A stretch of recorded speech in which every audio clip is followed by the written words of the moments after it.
Hello and welcome back to the X-Files Revisited. We are on to episode 21 from season 1, which is entitled Tooms. Brian, you've mentioned this one previously quite a few times, so how does this stand in the legacy of the X-Files? Well, this is the first time that we got a sequel to a previous episode. You know, the third episode of the series, third was Squeeze, that introduced us to Eugene Tooms, one of the most memorable villains of the show's history. One of my favourite episodes as well. Mm-hmm. And yeah, so seeing him come back, it was quite something the first time around. All those years ago when I saw this, to actually get a sequel to a previous episode, that I'd never seen that in other TV shows before.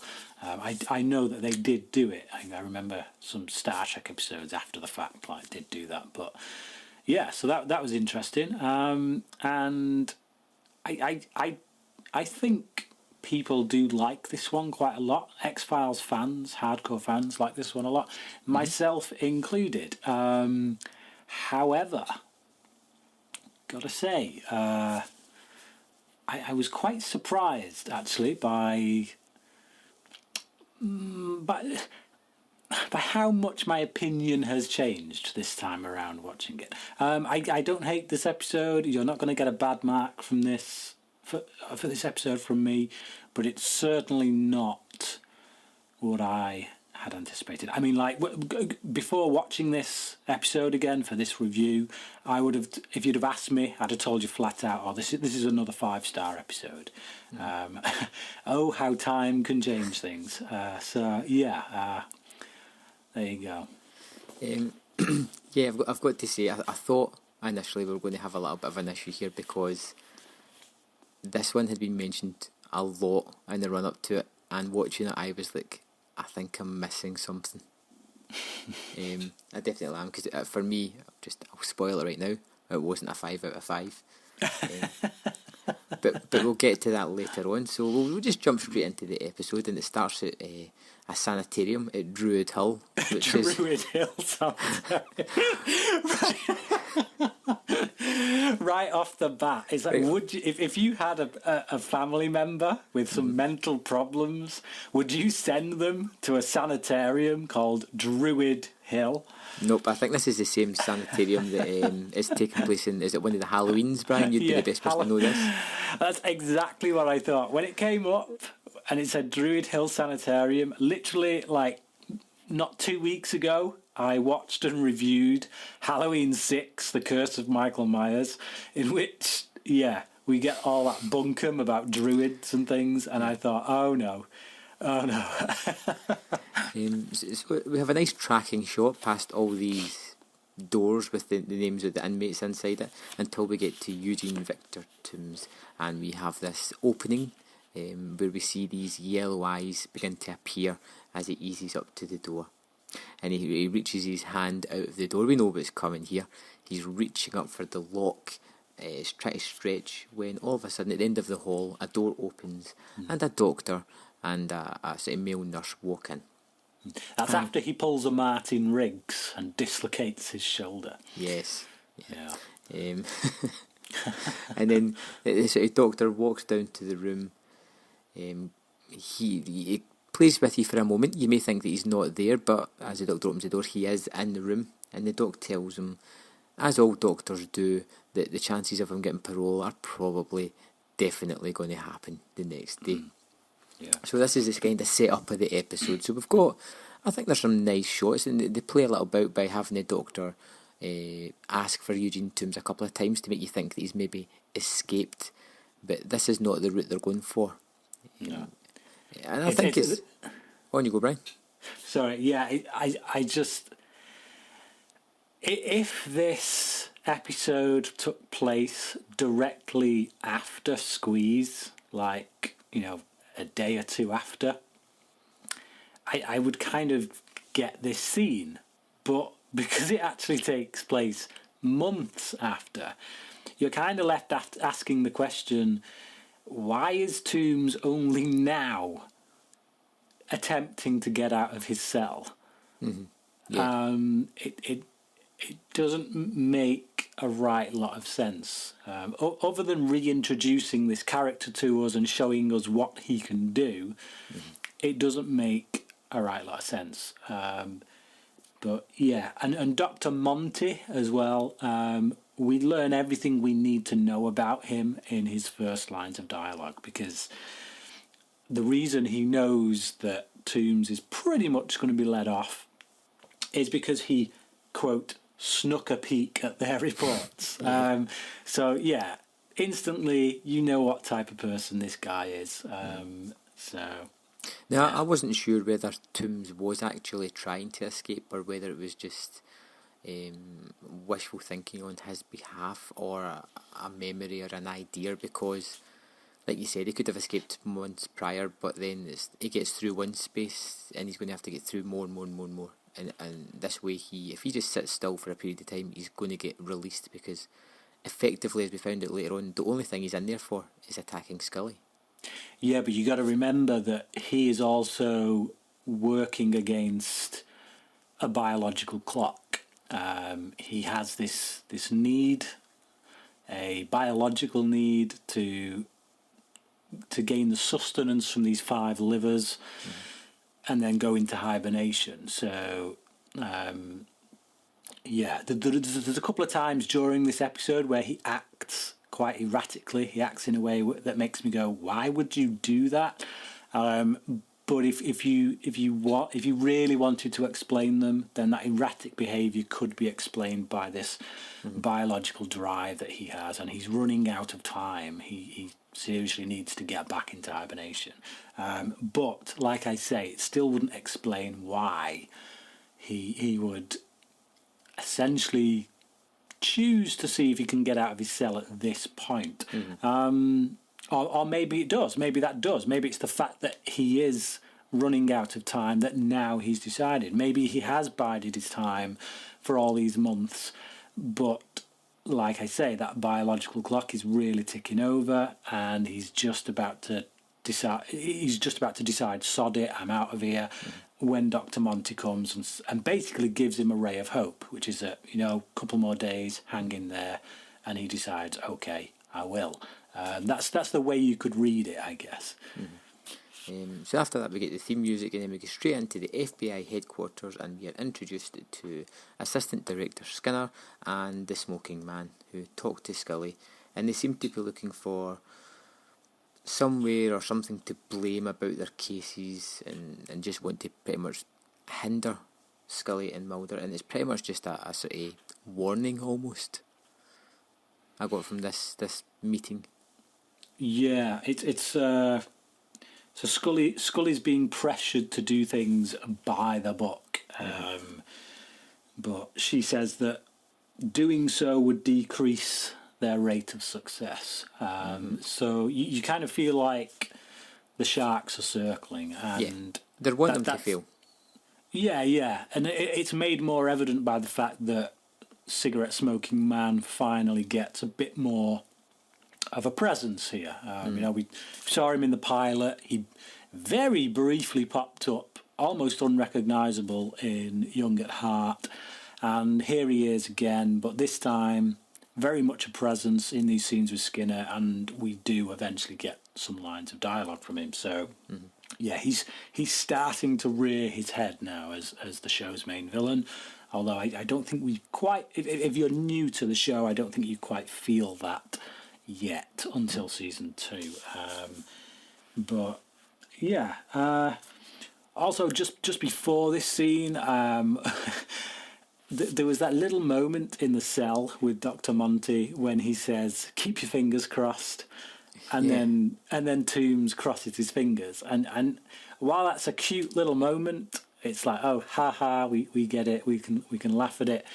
You got to kind of ask, who is that for? Because when you don't factor in the audience who is watching the show, there's who is Tooms doing that for? Who's he? Unless he's taking Dr. Monty quite literally, and he does believe he needs to cross his fingers. But yeah. Anyway, moving on. So we move on to Tooms's parole hearing, and Mulder sits watching as experts give testimony to Tooms being sane, and then Mulder takes a stand. Now, up until then, we just pretty much have doctors sitting there giving their professional opinion. And then suddenly you have Mulder up there who is staunchly against him and starts giving out this slideshow. He's got pointers, he's got the lights dimmed, he's pretty much giving a show and tell type of thing here, and it's like, wow, would that really go on at one of these parole hearings? Would it not just be somebody's expert opinion? You know, because he's I mean, he's bringing out cases from like the 30s and the 60s and going like, he quite clearly did it. You know, you almost feel lucky that Mulder gets out that place without being locked up in a cell himself. Yeah, he doesn't come off very well in this. I mean, like, we as the audience obviously believe everything he's saying because we know we know the events of that first episode, but you quite understand why these people bring the hammer down and say, right, get out, essentially. But the reasoning because we can't forget that Tooms isn't on trial here for the murders. He's having this court case purely for the attack on Scully. Yeah. That's the only thing that's been brought against him is the attack on Scully. So the argument there is that it's a misdirected anger is what they say. So because Mulder and Scully were doggedly pursuing him in that first episode, it became misdirected anger. So you can kind of understand why the court would see that and why they would choose not to listen to a word Mulder was saying. Mm-hmm. And then Mulder and Scully have a little moment outside, and just Mulder kind of chastises her a little bit for not being there, and Scully explains the fact that she was called into a meeting, and she's quite open about it and says that they were just trying to reel her in. But it shows the kind of shorthand that they've got. You know, there's no kind of duality between these two. They just kind of say what's happening. They're honest. They're open. Yeah, they are. Because Scully thinks that Mulder needs to kind of tone it down a bit, and he asks her if her unwillingness is down to unbelief or bureaucratic pressure. Yeah. So it's like, again, like you say, there's that honesty there where Mulder can actually, he doesn't mind her disagreeing with him. He can wholly accept that, but he needs to know it's for the right reasons. If it's because she doesn't believe it, then he can accept it. But if it's because of, like I say, being taken into the office with Skinner and the cigarette smoking man, then he's going to start to lose respect for her with that. I do like a line of dialogue in this when Scully comes out of the courtroom and meets Mulder. Mulder says, "Do you think they would have taken me more seriously if I'd have worn the grey suit?" It's just, it's typical Mulder, isn't it? Straight down the line. It's like when he's basically been laughed out of court, he plays it for humour. It's kind of like this defence mechanism that he has. But and then Tooms comes out. They walk Tooms down the corridor, and so he's been placed with these guardians, I guess you could call them, almost like kind of like foster parents. But they're to be looked after by him because he's still. Basically, they're saying he's still got mental issues. So while he's seeing doctors and stuff, he needs to remain with this old couple, just so he's got somewhere to live, basically. He's. And the strangest thing in the whole case as well is that he's just to go back to his job. They've not consulted the people to see if they've filled that position or anything. They're actually saying, no, you can go back to your work. It's been in there for months. It's like, and these people are just, they think he's so good at his job that they've just kept that position open for him. But the guy as well, the old guy says, he's talking about the room that they've got for Tooms, and he says the space is small, but I'm sure you'll be able to squeeze in. And I don't know if this is like, because they have this line just after, or not so long after that one where he said keep your fingers crossed, and he does. it feels like the cheese factor has been like really elevated in this, and it's like when you have a movie that is really successful, so you do a sequel to it, and then that sequel is kind of filled with these knowing winks to the original, and it kind of it devalues it somehow, and that's what this feels like. It's like they're getting these kind of cheap kind of jokes in, and it devalues it. Now you can read it as, you know, they've just passed Mulder, and that old guy was in the courtroom when Mulder was giving all his kind of nonsense. So you could see it as this old guy taking a bit of a pot shot at Mulder, being a bit sarky as they go past him, like, you know, making sure he can overhear it. But I you know, that's if you want to defend the episode, and for me, that's not how I read it. I just read it as them trying I think you're stretching a bit there, Brian. Oh, good grief. I set myself up for that one, didn't I? Proper set myself up. I'd love to say I thought about that one, but I didn't. It just came to me. Yeah. So Tooms is back at his workplace, and he picks up a rat in the street. Yummy. Yeah.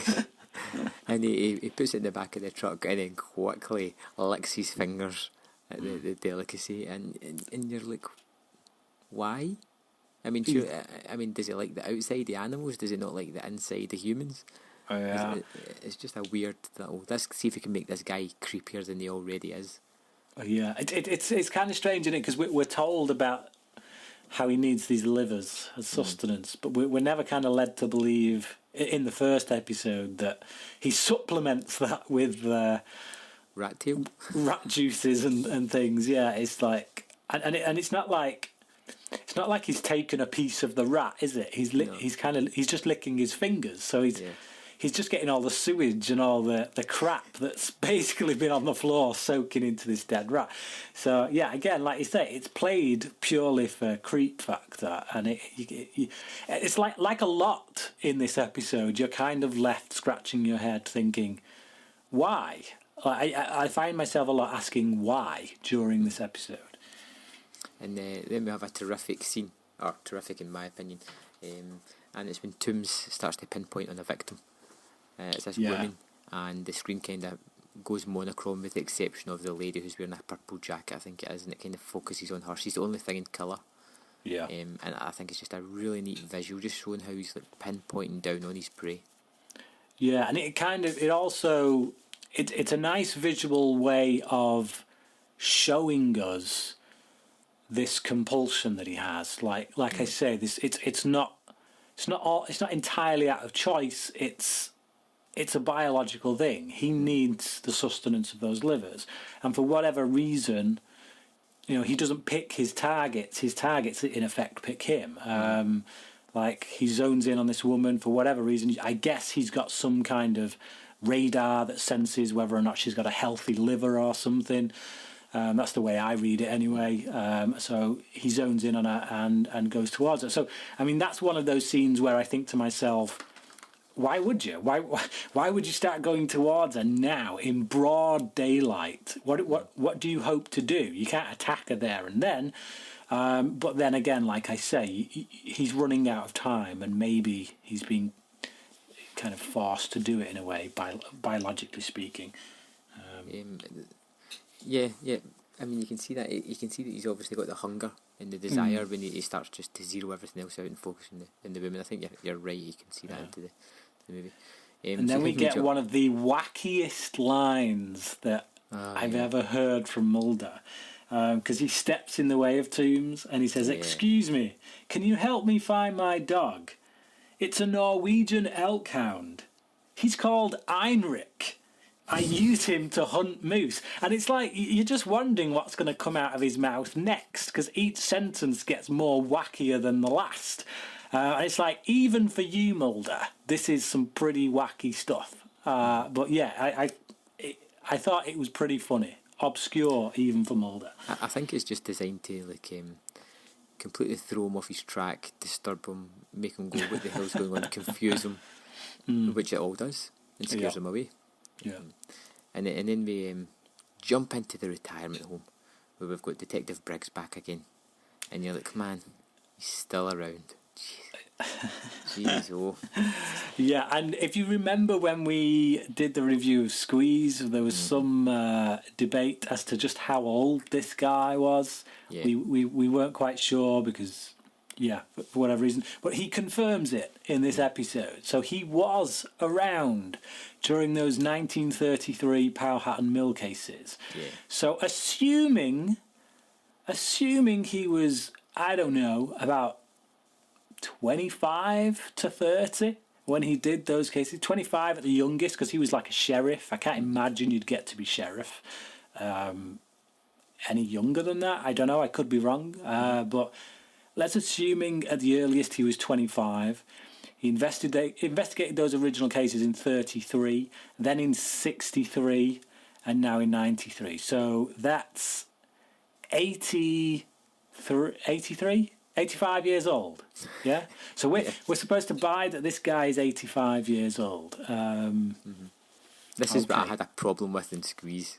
Yeah. The fact that the guy looks pretty spry. I could buy him being 70 and at a push 75, but 85, I think you're asking a little bit too much there. So Scully's asking him questions about the case, and Briggs says that the fifth victim was never found, but they had a suspected missing person, and then all of a sudden he whips out a perfectly preserved liver. Where was this piece of evidence when they last came to him? Why are you only pulling this out now? Because not only does he have the evidence, he has the theory. He has the theory of what this evidence is and where the body might be. Now, no matter what he comes out with next, the only thing I'm thinking is he's had this liver for 60 years. And I'm just like, why? And it's not even that. It's at a hand. Yeah, in a cardboard box. Yeah, he knows exactly where that liver is. I just carry it around with me. You know, it's not locked up in police evidence somewhere. It's in my personal, private possessions. Why is that not? Seriously, why is that not in an evidence room? That should be in some police storehouse somewhere, marked up as evidence from some begotten case. You know, bygone case, I should say.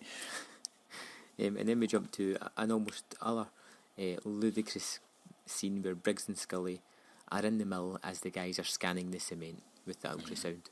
Yeah. And Briggs just rolls away in his wheelchair. This is my least favourite scene in the entire episode. It's one of my favourites. Oh man! Even when I was loving this episode, this was still a scene that always jumped out at me as a bit. Yeah. It grated. It grated on my nerves a bit. I mean, you've got to say, it's been 60 years since he's been here, so it's probably changed a little bit, you would imagine. And he rolls to a secluded part of it and starts screaming, "It's here, it's here." And you're like, okay, right, I'm going to roll with it.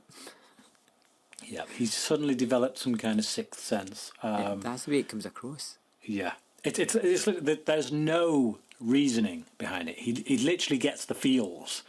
He's wandering around in his wheelchair. He stops at a particular spot. He starts going all Hannibal Lecter, sniffing the air and stuff. And you're just like, and then he's like, "Here, it's here," and you're like, and you know that how exactly, and the fact that they find it in that exact spot, it's just like, okay. This is kind of like the writers just couldn't be bothered trying to come up with an actual reason as to why they might find it in a particular spot. So they used a cheat method. But it's always bugged me. It really has. Yeah, it feels extremely clumsy. Yeah. And then it's just think about it as well. It's like a 90-year-old guy saying 60 years after the fact that it's definitely here. Just not going to happen. So then we jump to Tooms, who has sort of singled out another victim, And surprise, surprise, this guy has a purple jacket as well.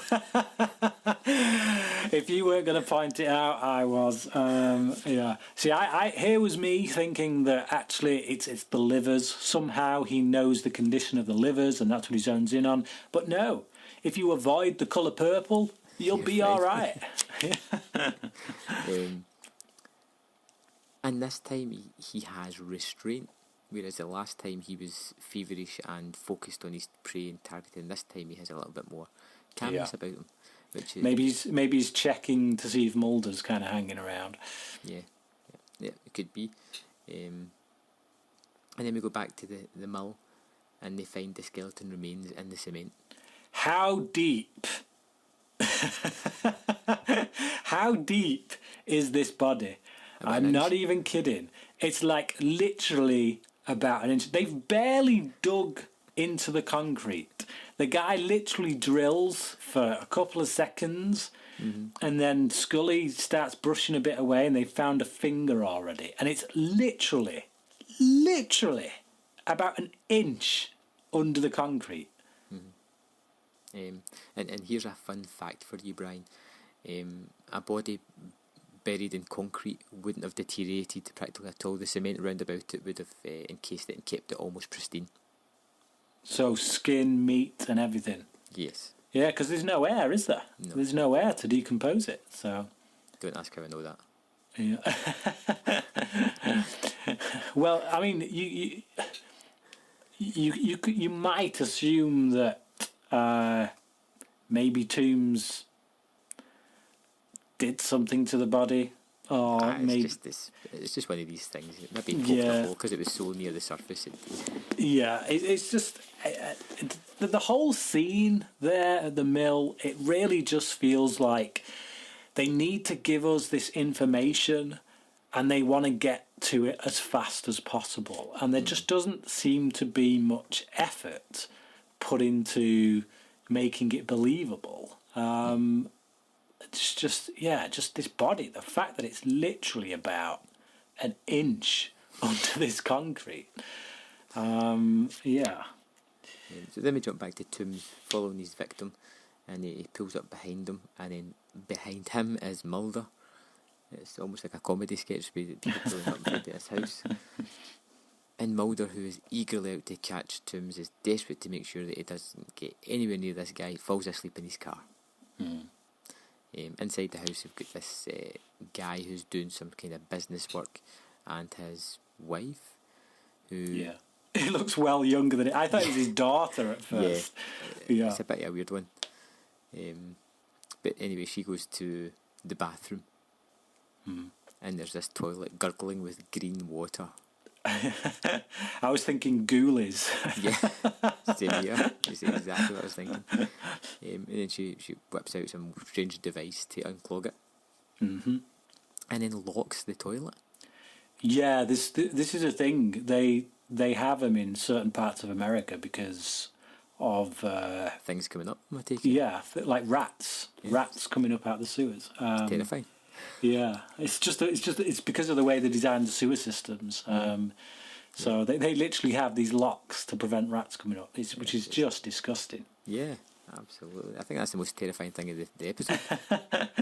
Yeah. My question is, in just a moment, because of this lock, we're going to see Tooms climb through the window. And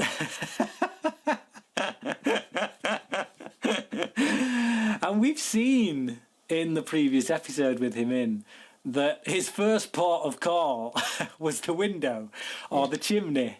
Air vents. Or air vents. And here, his first port of call is the sewer. And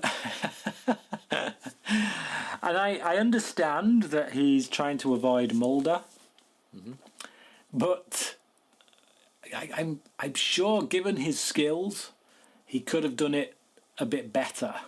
Brian, maybe he was looking for a rat to lick. Oh, yeah, it just silly. So we have Mulder who goes out and about looking for Tooms finds the window grate and sort of chaps on the door and gets in. Did you notice the continuity error? No. When Tooms comes through the window, he steps through and he puts his left leg in first. So he comes in with his left leg. Right. But then when it moves up to his head and shoulders bit, he's coming through with his right shoulder. Which is, even for Tooms, I would imagine, physically impossible. And if not physically impossible, still very impractical. Because, left foot, left shoulder. So, yeah, he's going through with his body twisted. And it just, every time I see it, it just makes me kind of... not notice it at all. Yeah, I tilt my head and I'm like, how is he doing that? So, yeah, it looks a bit bizarre, but there you go. So where are we then? So Mulder kind of sweeps through the house and discovers that Tooms isn't there anymore. And we've got to see all the way through this episode, you keep cutting to images of Tooms with the yellow eyes. And it'll cut away and cut back and they're gone. It's like it's almost as if they're cutting away long enough to get him to take the contacts out. But they go to the yellow eyes just a little bit too often for me. Yeah. In this one, it's a striking image. It is, but just go to that well just once too many, I think. And then they have the examination of the bones in the cement block, and they found that the ribs have been gnawed at. And the suspected missing person is the skeleton. That is who they think it is. Yeah, I mean, they date the body back to 1930. Yeah. And unofficially, they say that the skull matches the person believed to be the victim. And I say... yeah. Well, I say unofficially because the guy basically does this thing where he holds up these two images, one of the skull, and he kind of places it behind the image of the victim, and he's like, it's a perfect match. It's like... It's that strange where he goes, like, I mean, unofficially, we need to run some more tests, but if you're asking me, that's definitely the guy. Yeah. It's like, okay, I love these people that just don't seem to take any real responsibility in their job. Yeah. So, best scene of the episode coming up. Scully joins Mulder on his stakeout. Yes. So we get really nice character moment between Mulder and Scully. So we get when Scully comes in and she's like, oh, this car's a bit ripe, Mulder, and he pulls out one of them scented trees. He's like, pine scented. But yeah, they have a bit of a convo, and it looks like there's a bit of kind of romantic thing going on there, because Scully's brought Mulder this sandwich, and she's brought him a coffee, and Mulder's like, if there's an iced tea in that bag, it could be love. And then there's this kind of long pause, long moment, and then she's like, root beer, and he's like, oh. So yeah, it's a nice little moment. It kind of makes you smile, makes you love these characters a little bit more. And yeah, it's just a good moment. Best scene in the episode, I'd say. Yeah, you have that discussion where Scully says that she wants to help him out because he's the partner and he's obviously tired, and he doesn't want her to get in any further trouble, because if the X-Files is to go down, which it seems as if everybody's out to get them, he doesn't want her reputation tarnished by it. Yeah. And she's not having it. Yeah. You know, well, she says, if I'm going to I wouldn't put my reputation on the line for anybody but you, Mulder, or something like that. So like, I think it's kind of that scene really is the culmination of everything they've gone through over this series, because we're getting to the end of the season now. You know, things are starting to creep into this episode, which are kind of setting up where we're going to be by the end of the season. You know, we've got this whole scene towards the end with the chrysalis, and Mulder's talking about how he feels like there's a change coming. So before we get to that, we kind of need this. We need this moment. We need this scene between Mulder and Scully to solidify where they're at in their relationship. Through all these cases they've gone through in this first season, where are they now? And their trust in each other, their respect for each other, their belief in each other is rock solid. And we need that at this point, I think. Now, when Scully says that the car's a bit smelly, is that in relation to what Mulder has been up to in the car, or is this because Tooms has sneaked into the car? Yeah. Which is a question I have to ask, because that's what I took from it when you get the final shot of the sort of zoom into the trunk of the car. Yeah. So.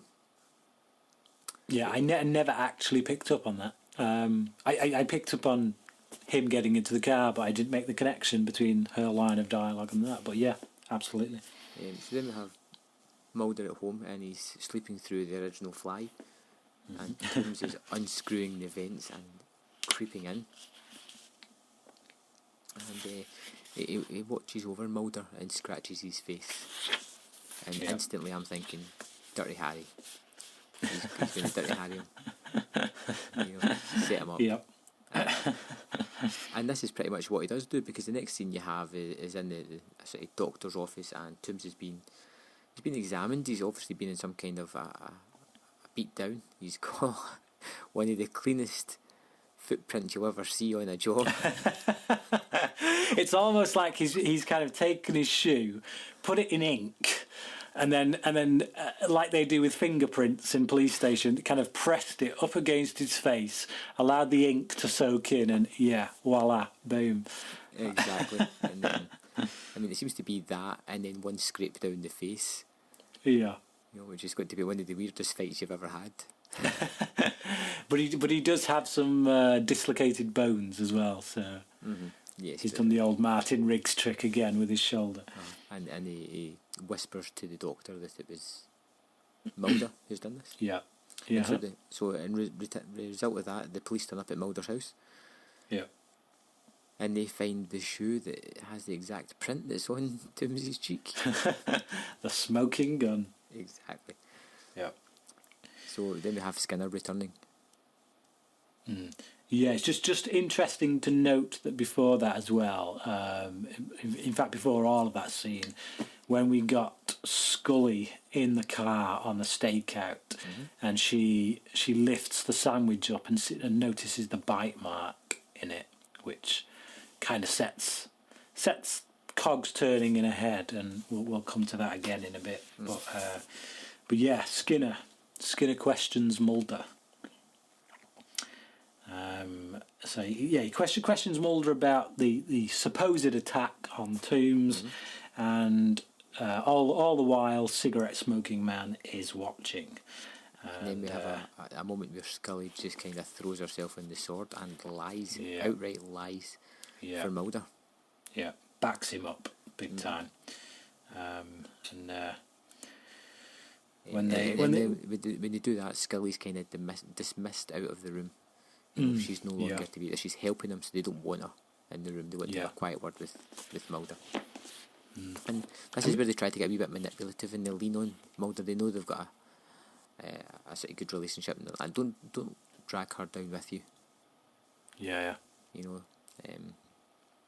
And it's and he's like, it's okay to step away for a while. He's saying, look, if these cases are getting to you for a bit, it's okay to step away, take a break. And Mulder's like, all right, yeah, not a bad idea. I'll do that. My question to you, I mean, you might have more thoughts on him anyway, because I know you did see some of the like series 2 and 3. What's your thoughts on Skinner at this point? Because he obviously goes on to become quite a major character. See, I can't remember. I know he's a major character, but I can't remember what he gets up to. But I do know from this one, I feel like he's part of them. You feel he's part of them? Yes, at the moment. As in Mulder and Scully? No. Oh. No, as in... Right. Them. Cigarette smoking. Yeah. The syndicate. Yes. Yeah. Okay. That is kind of how he's set up here, isn't it? You feel like he's a bit of a lackey.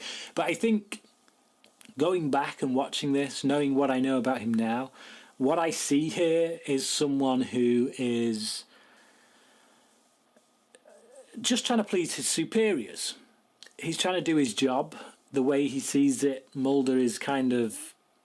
He could be the best agent in the FBI, but he's doing these wacky cases, and Skinner can't quite get his head around that. So when his superiors tell him to rein him in, maybe try and close the X-Files, I feel like, yeah, Skinner would think, you know, I've no reason to not pursue that course at this point. So, yeah, it's just interesting, I think, watching Skinner here in these scenes and how he interacts with Mulder and Scully, knowing where he goes in the series. But then you have the other quantity of the smoking man in the room. Is Skinner being micromanaged? Yeah, absolutely micromanaged. I think he is. I think that's absolutely the case, yeah. And it's one of those things, when your superior's there, you're overly businesslike and overly tough when there's no need to be. They kind of show them that you're no nonsense almost. Yeah. There's a line by Skinner in an early season 3 episode. I won't say what it is, but Mitch Pileggi, who plays Skinner, he always quotes it as his favourite line of his from the show. And I think about that now because it's very apt given what we've just discussed, the fact that he does feel like he's being micromanaged by cigarette smoking man. So yeah, I'm going to call him Cancer Man from now on because it's just easier to say. What's the line, Brian? Well, it's a moment where he gets to say to Cancer Man's face, "This is the part where you pucker up and kiss my ass," and he delivers it with real relish, I've got to say. You can tell he enjoyed saying it, but we'll get there. Yeah, we'll get there. I thought you were going to leave us hanging the there. You teased us about this line and just didn't say it. Yeah, I did say I wasn't going to say it. I thought I'd leave it. You can't do that. I just thought because of the scene and because of the way we discussed it, it made me think of that line, and you feel like, yeah, you know.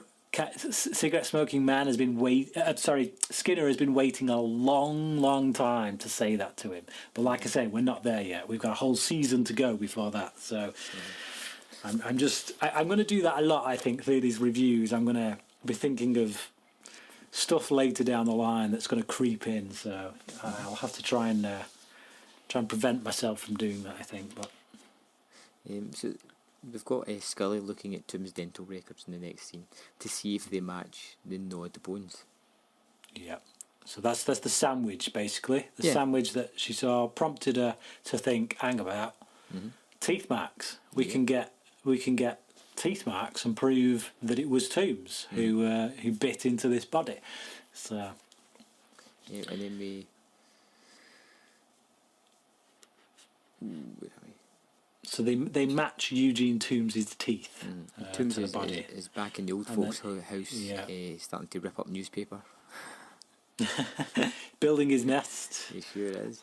And then the doctor... Although you have to wonder why, because he's apparently got one built back at the old location where he'd previously, where he used to build his nest. He's drawn to that location for whatever reason. And when Mulder and Scully go there at the end, they see that he has indeed built one. So it begs the question, why is he doing it? It's creepy. But it does feed into this thing that actually, at this point, he's running entirely on his animal instincts. Yeah. He's desperately out of time. Yeah, and even here with Dr. Monty, because Dr. Monty comes to see him, and then Tooms attacks him. And I feel like Tooms wouldn't do this, because it gives it away. There's no question as to who attacked Dr. Monty when they find his body, because it was in Tooms' room. So I don't feel like Tooms has a right lot of control over what he's doing at this point. I feel like he's run out of time. His biological clock has said enough's enough. Now he's running on instinct. Yeah. So, yeah, because he's really sloppy here. If this was Squeeze, if this was that episode, I don't think he would do this. And I do think there's a reason for it. I think they probably could have done a bit more in the episode to explain that reason, but I do think it's there. Yeah, I'm totally with you on that one. I also like in this scene as well when they drown out the sound. You know, they've done it before in the episode, but I like these little touches they do just to show that he's sort of drowning everything else out and just focusing on the job at hand almost. It's really nice touches. And then we jump to 66 Exeter Street, where there is a mall. Yeah, this is after Mulder and Scully find the body, because they've obviously gone to arrest Tooms because of the evidence they found on the body that they dug up.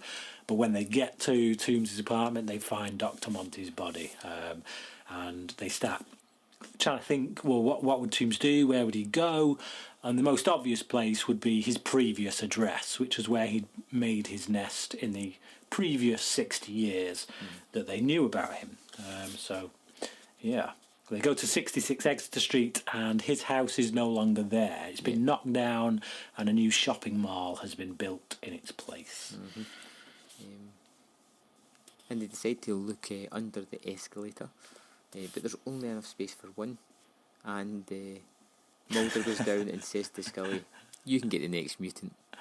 Yeah, but I love how Scully is the first one to start stripping off, though. She's like, all right. It's like by this point, she literally just assumes she's the one going down. You know, because in most of the episodes we've seen, it's usually her. Ghost in the Machine, she's the one who gets into the vent. Darkness Falls, she's the one climbing up trees. Here, she's the first one to take her coat off. She's like rolling up her sleeves already. It's going to go down. And finally, Mulder, delivering some chivalry, says, "You know what? I'll take this one. You stay here." What I want to take as well. Oh, yeah.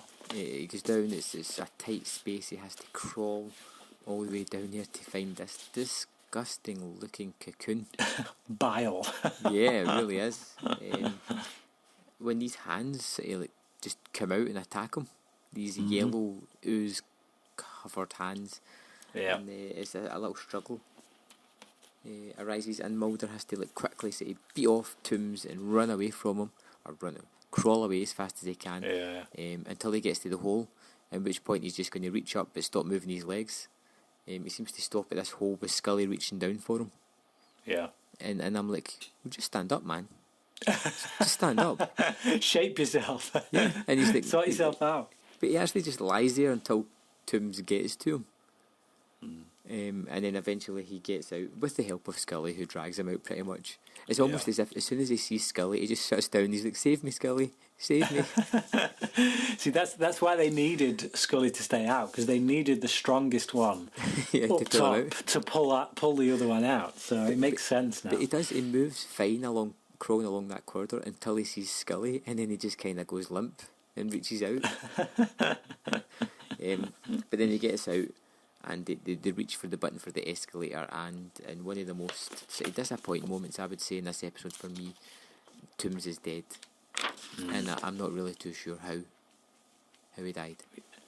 Yeah, it's a bit bizarre, isn't it? Because they were able to crawl under that thing, so even if it's moving, you just duck your head. Job done. It's like I can't see any way that escalator could have dragged Tooms off. It's not like he's even wearing clothes, you know, so it's not like he could get his tie stuck in it or anything like that. He's butt naked. He's slippery with the bile. Yeah, you know, he's proper lathered up. I can't see him getting caught in that at all. So, I agree. It is a bit disappointing, I must say. It's a rather lacklustre end. And then we have this. And there's not a right lot of blood as well. It must be said. Considering this guy's been crushed, it's like this little piddly streak of blood, and you're like, oh, okay, right. That's the end. That's the end to one of the most famous sort of characters from the first season. Yeah, if they ever did another X-Files movie where they wanted to do like a Wrath of Khan kind of thing, where they bring back a villain from the show, I'd like to see an X-Files movie in which they bring back Tooms. Well, you never see a body. All you see is a bit of blood. And in all fairness, 2023 is not far away. If you want to say that he went into hibernation for 30 years. Yeah. And now he's out for vengeance. Yep. Boom. Get on it. And we want some money. Have it. So then we have this smoking man in Skinner talking about Mulder's report. And it's a strange case of Mulder. I think... is it Mulder's report? Yes. Yes, it is. And they're just kind of having a general conversation about it. Anything about this scene, Brian? Just that we get the first actual lines of dialogue from Cancerman. So, yeah, Skinner just asks him, have you seen this report? Do you believe them? And Cancerman just says, of course I do. Which, just in one line of dialogue, actually tells us quite a bit about Cancerman, which is that he trusts Mulder. He believes Mulder. He believes in Mulder. Or he's seen enough things himself to understand that these things are real. Yeah. So it's like one we understand from this that okay, if he believes Mulder, then he's not trying to prevent Mulder from doing his work because he believes that the X-Files are a waste of time. He's trying to stop Mulder from doing his work because he doesn't want the truth to get out. And that's all in that line of dialogue. If he said, no, of course not, why would you believe that garbage? Then you would just think he was some kind of bureaucratic pen pusher who thinks that Mulder is disgracing the FBI, but he doesn't, One line of dialogue and it counts for something. It tells us a lot about this character. And in the final scene we have Mulder and Scully talking about how things change as they look at a sort of chrysalis hanging from a tree. And that's just kind of the end of this episode. Yeah. So that was Tooms. That was Tooms. Yeah. So who's going to wrap it up first then, Brian? Go on, I'll go. Yeah, what can I say? Before I watched this episode, for this review, I was adamant that this was going to be in my top 5 of this season. Now I'm not so sure. I mean, I'm going to have to go back and look at my grades for other episodes, but it's just sloppy. It's like I think because I love Squeeze so much, and it's still a damn good episode. I think because of my love for that episode, seeing Tooms come back was just... It got me hyped up, and I think I wanted to love this more than I can honestly do in actuality. When I look at the problems with it, there's this, again, it's just that thing that a lot of stuff happens in this episode where you're kind of left asking, why?